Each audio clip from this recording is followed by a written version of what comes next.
Hi friends, Moto Plus YouTube ఛానల్కి స్వాగతం. ఇప్పటివరకు మన ఛానల్ని సబ్స్క్రైబ్ చేసుకోకపోతే దయచేసి సబ్స్క్రైబ్ చేసుకోగలరు. ఇప్పుడు ఈ వీడియోలో మనం చెప్పేటువంటి బ్రదర్స్ అనేటువంటిది ఒక క్యారెక్టర్ మాత్రమే. అంటే అమాయకమైనటువంటి ముసుగులు వేసుకొని నవ్వుతూ మంచి తేనె పూసినటువంటి మాటలు మాట్లాడుతూ కొంతమంది ఈ యూట్యూబ్ ప్లాట్ఫామ్లో ఉంటూ ఉంటారనమాట. అంటే వీళ్ళ యొక్క ఇంటెన్సిటీ ఏంటంటే వాళ్ళకి వాళ్ళు డబ్బు సంపాదించుకోవాలి అనేటువంటి కాన్సెప్ట్ తప్ప, ఈ వాళ్ళ యొక్క సబ్స్క్రైబర్సు ఎలా పోతే ఏమి, వాళ్ళు ట్రేడ్ చేసుకొని వాళ్ళ రెఫరల్ లింకుల ద్వారా మనకు మనీ వస్తే చాలులే అనేటువంటి కాన్సెప్ట్తో ఉన్నటువంటి వాళ్ళే, అటువంటి వాళ్ళే బ్రదర్ అనేటువంటిది. ఇది ఒక ఊహాజనితమైనటువంటి పాత్ర అని వినేటువంటి వాళ్ళందరూ కూడా ఒకసారి గమనించాలి. మరొకటి ఏంటంటే, కింద డిస్క్రిప్షన్లో మన టెలిగ్రామ్ ఛానల్ లింక్ ఇస్తున్నాను. దానిలో మీరు జాయిన్ అవ్వండి. కొంతవరకు స్టాక్ మార్కెట్ సంబంధించినటువంటి అప్డేట్స్ ఇవ్వడానికి మేము ప్రయత్నం చేస్తాం. ఇప్పుడు ఒక టీమ్గా ఉన్నాము అన్నమాట. సరే, ఇక విషయంలోనికి వెళ్దాం. మీకు బాగా తెలిసే ఉంటుంది, ఇంగ్లీష్ ఛానల్స్ కనుక చూస్తూ ఉంటే ఆప్షనబుల్స్ అనేటువంటి ఒక ఛానల్ ఉంది. ఈ ఆప్షనబుల్ ఛానల్ గురించి అందులో ముఖ్యంగా సాకేత్, సన్నగా పొడవుగా వంగినట్టుగా యువకుడుగా ఉండేటువంటి అతను ఎప్పుడు నవ్వుతూ హ్యాపీగా ఉండేటువంటి ఈ సాకేత్ గురించి మనం ఇంతకుముందు వీడియో చేసాం. అయితే ఇక్కడ నేను చెప్పేది, అతను సెమినార్స్ చేస్తున్నాడా లేకపోతే ఏదైనా కోర్సులు అమ్ముతున్నాడా ఏంటా అనేటువంటి దాన్ని పక్కన పెట్టేస్తున్నాను. ఎందుకంటే స్టఫ్ ఉన్నటువంటి వాడు కోర్సులు పెట్టుకుంటాడు, అమ్ముకుంటాడు, ఏదేదో చేసుకుంటాడు, అది వాడిష్టం. జనం నమ్మి, అంటే ఇంతకుముందు మనం కోర్సెస్ వద్దు అని అన్నా ఆగినోడు లేడు, ఎవడు లేడు. కాబట్టి సరే, అతని దగ్గర స్టఫ్ ఉంది. అతను లైవ్ ట్రేడ్స్ ద్వారా మరొక రకంగా అతని యొక్క స్టఫ్ని అతను నిరూపించుకున్నాడు. He became a successful professional trader, అందులో తిరిగేలేదు. అందులోనూ ఆయన ఆప్షన్ బై చేయరు, ఆప్షన్ సెల్ మాత్రమే చేస్తుంటారు అనమాట. ఇతను అతని యొక్క వీడియోస్ మొత్తం మీరు బాగా గమనించండి. అతను లైవ్లో ఒక ట్రేడ్ అనేటువంటిది తీసుకుంటే ఆ ట్రేడ్ని ఆయన ఎక్స్ప్లెయిన్ చేస్తాడు. అతను ఏ స్ట్రాటజీని వాడుతున్నాను, ఏ విధంగా ఇచ్చేస్తున్నాను అని ఆస్ట్రాలో కూడా చూపించేసి మొత్తం లైవ్లో చెప్తాడనమాట, ఎక్స్ప్లెయిన్ చేస్తాడు. నాట్ ఓన్లీ దట్, ఆ చార్ట్ను కూడా చెప్తాడు. ఈ చార్ట్ దీన్ని బ్రేక్ అవుతుంది కాబట్టి కింద మరొక రెసిస్టెన్స్ ఉంది కాబట్టి ఇది కన్సాలిడేషన్ అవడానికి పాసిబిలిటీ ఉంది అని అతని యొక్క తెలిసిందంతా కూడా లైవ్లో ఎక్స్ప్లెయిన్ చేస్తాడనమాట. ఆ విధంగా ఎక్స్ప్లెయిన్ చేయడం ద్వారా అతని యొక్క ఫాలోవర్స్కి మంచి బెనిఫిట్ అనేటువంటిది ఉంటుంది. ఇది వాస్తవం. అయితే ఈ మధ్య అతను ముంబైలో ఒక సెమినార్ అనేటువంటిది కాండక్ట్ చేశాడు. మరి ముంబైలో సెమినార్ కాండక్ట్ చేశాడు, అక్కడ వాళ్ళు ఇన్వైట్ చేశారు అని అంటే అతనిలో స్టఫ్ ఉండబట్టే కదా. అతనిలో స్టఫ్ ఉందని ఆటోమేటిక్గా అతని యొక్క లైవ్ ట్రేడ్స్ ద్వారా అందరికీ తెలిసిందే. ఎవరైనా మీరైనా సరే అతని యొక్క లైవ్ ట్రేడ్స్ కానీ ఆయన యొక్క ట్రేడింగ్ స్టైల్ని కానీ మీరు కనుక గమనిస్తే అద్భుతంగా మీకు అర్థమైపోతుంది. ఇది బాంబేలో అతని యొక్క సెమినార్ని నేను బాగా చూడటం అనేటువంటిది జరిగింది. అతను ఫస్ట్ లైవ్లోనే సహజంగా ఏంటంటే, సెమినార్ కాండక్ట్ చేసినప్పుడు సెమినార్లో లైవ్ ట్రేడ్ చేయడానికి పెద్దగా ఎవడో సాహసించడు. దాదాపుగా 99% సాహసించరు. ఎందుకంటే సెమినార్లో కనుక ఫెయిల్ అయ్యాడా వాడి రిప్యుటేషన్ మొత్తం కూడా గొల్లైపోతుంది అనమాట, దేనికి పనికి రాకుండా అయిపోతాడు.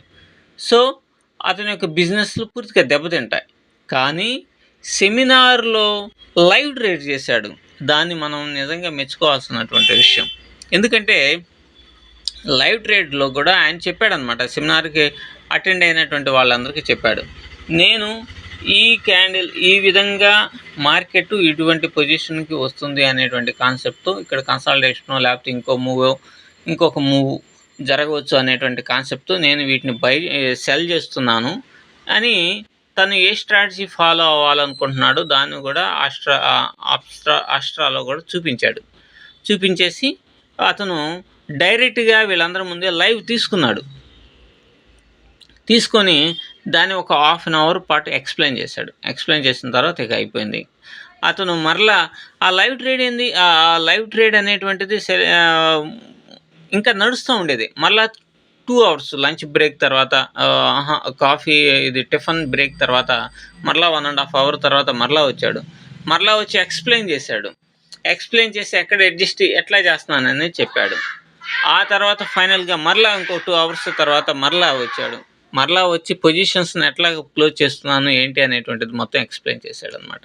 అతను చేసేటువంటి ట్రేడింగ్ స్టైల్ అంతా ఆడతా, పాడతా, హ్యాపీగా, ఎంజాయబుల్‌గా ఉంటూ ఉంది. అదే అంత కూల్‌గా ట్రేడింగ్ అనేటువంటిది చేయటం చాలా అంటే చాలా కష్టం అనమాట. కానీ అతను చేస్తున్నాడు అనంటే he has lot of grip on stock market. మరలా చూస్తేనేమన్నా అతనికి సబ్స్క్రైబర్స్ కూడా చాలా తక్కువ. మరి మన బ్రదర్స్ చేస్తుందేంటి? ఇప్పుడు మన బ్రదర్స్‌ని నమ్ముకొని కొన్ని లక్షల మంది జాయిన్ అయ్యారు. సబ్స్క్రైబర్స్ ఉన్నారు. వాళ్ళు ఒక పెద్ద లిస్ట్ ఉంటది గదా! ఆ లిస్ట్‌లో ఇన్సూరెన్సులు, రిఫరల్ కోడ్‌లు, తొడాలు అన్నీ మొత్తం పెట్టేసినటువంటి క్యాండిడేట్స్ పెట్టినటువంటి డిస్క్రిప్షన్స్‌ని చూస్తున్నాము. ఒకవైపు టెలిగ్రాము, ఒకవైపు ఇన్‌స్టాగ్రాము, ఒకవైపు ఫేస్‌బుక్, ఒకవైపు యూట్యూబ్ రకరకాలు. అంటే వీటన్నిటి ద్వారా రెవెన్యూ వస్తది. అది మీకు తెలీదు. యూట్యూబ్‌ని నేను మెయింటైన్ చేస్తున్నాను కాబట్టి నాకు తెలుసు. సో, వీటి ద్వారా వచ్చేటువంటి మనీతో నెలకి లక్షల్లో వాళ్ళకి వచ్చేటువంటి బ్రోకరేజ్ కంపెనీస్ డైరెక్ట్‌గా వాళ్ళతో లింకప్ అయ్యి ఉంటాయన్నమాట. వాటి ద్వారా వాళ్ళు 40% వస్తది. డైరెక్ట్‌గా లింకప్ అయ్యి ఉంటే లక్షల్లో వాళ్ళకి డబ్బులొస్తాయి. నెలకి 25-30 లక్షల పైనే వస్తాయి. మరి వీళ్ళ సబ్స్క్రైబర్స్ కోసం ఎప్పుడైనా సరే వాళ్ళు చేసేది సెల్లింగే గదా! మరి సెల్లింగ్‌లో చెప్పొచ్చు గదా! ఇప్పుడు కొన్ని మిగతా వాళ్ళందరూ చేస్తున్నారు గదా! చేస్తున్న విధంగానే ఇదిగో మేము ఇక్కడ కొన్నాము, ఇక్కడ అమ్మాము, ఈ విధంగా మేము కొన్నాము, ఈ విధంగా అమ్మాము, ఇటువంటి స్ట్రాటజీని మేము ఫాలో అయ్యాము, ఇక్కడ అడ్జస్ట్ చేస్తున్నాము, ఇదిగో ఇక్కడ అడ్జస్ట్ చేస్తే ఇట్లా వస్తది, ఇది అనేటువంటి దాన్ని చెప్పొచ్చు వాళ్ళు. చెప్తే ఏమవుతారు? ఈ లక్షల మంది కొంతవరకైనా కొద్దిలో కాకపోయినా కొద్ది వరకైనా సరే నేర్చుకుంటారుగా. అటువంటి ప్రయత్నం ఏమన్నా ఉందా? అటువంటి ప్రయత్నం ఏముండదు. హ్యాపీగా సాయంత్రం 3:30 కాగానే అంటే ఉదయం నుంచి ఇదే ప్రిపరేషన్‌లో ఉంటారు కదా! న్యూస్ ప్రిపరేషన్‌లో. ఆ న్యూస్ ప్రిపరేషన్‌కి సంబంధించినటువంటి వీడియో తయారు చేసుకోవటం. తయారు చేసుకొని ఒక వీడియోని సాయంత్రానికి వదలటం. ఏదో అమావాస్యకి, పౌర్ణానికి ఆ స్ట్రాటజీ, ఈ స్ట్రాటజీ అని ఏదో ఒకటి చెప్పటం. నీకు రూ. 1,00,000 నుంచి నెలకు 10,000 సంపాదించొచ్చా, సంపాదించకూడదా అనేటువంటి దాని మీద గంట పాటు వీడియో చేశారు. సో, ఈ విధంగా అంటే ఈ ఊహాజనితమైనటువంటి అమాయక బ్రదర్స్ ఈ విధంగా మనీని ఒక కాన్సెప్ట్‌గా పెట్టుకున్నారే గానీ, ఈ పబ్లిక్‌కి మనం ఏమిద్దాము, కొంతవరకు అవేర్‌నెస్ తీసుకొనొద్దాము. వారికి మనం ఫాలో అయ్యేటువంటి వాళ్ళ స్ట్రాటజీస్ ఏంటి, వాళ్ళు ఏ విధంగా అడ్జస్ట్‌మెంట్స్ చేస్తారు, ఏ విధంగా సెల్లింగ్ చేస్తారు, ఎలా ఉంటాయి వాళ్ళ పొజిషన్స్ అని ఏనాడు ఒక్క వీడియో కూడా తీసి పెట్టినటువంటి పాపాన పోలా. సో, దిస్ ఈజ్ కాబట్టి సాకేత్ వర్తబుల్ క్యాండిడేట్స్ ఎప్పుడైనా వర్తబుల్ క్యాండిడేట్సే. వీళ్ళకి వర్తలేదు కాబట్టే అమాయకమైనటువంటి మొహాలు పెట్టుకొని హ్యాపీగా మనం ముందు భలే మాటలు ప్రేమ, ఆప్యాయత, అనురాగాలు మిళితమైనటువంటి మాటలు చెప్పడం తప్ప ఎటువంటి ఉపయోగం ఇలా రిఫరల్ కోడ్స్‌పై ఓపెన్ చేసిన వాళ్ళకి, డీమాట్స్ ఓపెన్ చేసిన వాళ్ళకి, అలాగే వీళ్ళని ఫాలో అయ్యే వాళ్ళకి ఎటువంటి ఉపయోగం లేదు. మరలా చెప్తున్నాను, బ్రదర్స్ అనేది ఒక ఊహాజనితమైనటువంటి పాత్ర అని మీరు బాగా అంటే బాగా గుర్తుంచుకోండి. Thank you.